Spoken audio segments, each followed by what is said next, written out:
Delhi high court ने bike और taxi service देने वाली कंपनी रैपिडो को कड़ी फटकार लगाई है। कोर्ट ने उसे आदेश दिया है कि वह अपने ऐप को विकलांगों के उपयोग के लिए सुलभ बनाए या फिर भारत में अपनी सेवाएं बंद कर दे।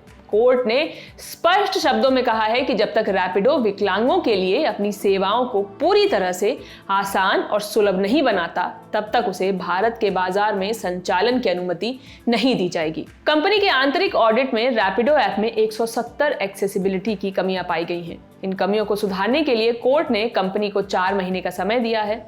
रैपिडो ने अपने बचाव में तर्क दिया है कि वो भारत में एक छोटा स्टार्टअप है और उसके पास पर्याप्त फंड नहीं है, लेकिन कोर्ट ने इस दलील को खारिज कर दिया। अब आपको बताते हैं कि क्या है मामला।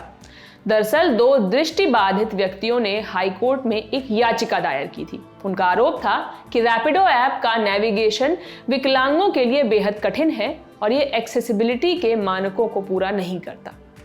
याचिकाकर्ताओं के वकील राहुल बजाज ने एनडीटीवी को बताया कि रैपिडो ने अदालत में एक एक्सेसिबिलिटी ऑडिट रिपोर्ट पेश की थी, जिसमें चौंकाने वाले खुलासे हुए।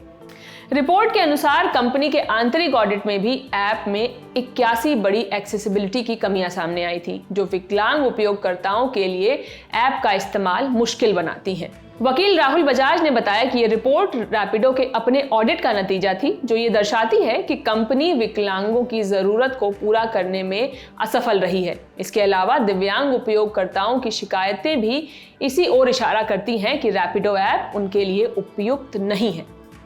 मामले की सुनवाई के दौरान कोर्ट ने न केवल रैपिडो को फटकार लगाई, बल्कि सड़क और परिवहन मंत्रालय को भी कटघरे में खड़ा कर दिया।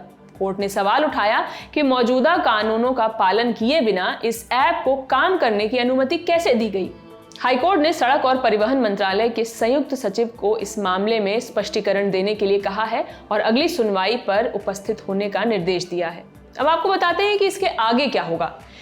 दिल्ली हाईकोर्ट के सख्त रुख के बाद रैपिडो पर भारी दबाव बन गया है। अगर कंपनी जल्द ही अपनी ऐप को विकलांगों के अनुकूल नहीं बनाती, तो उसे अपनी सेवाएं सस्पेंड करनी पड़ सकती हैं।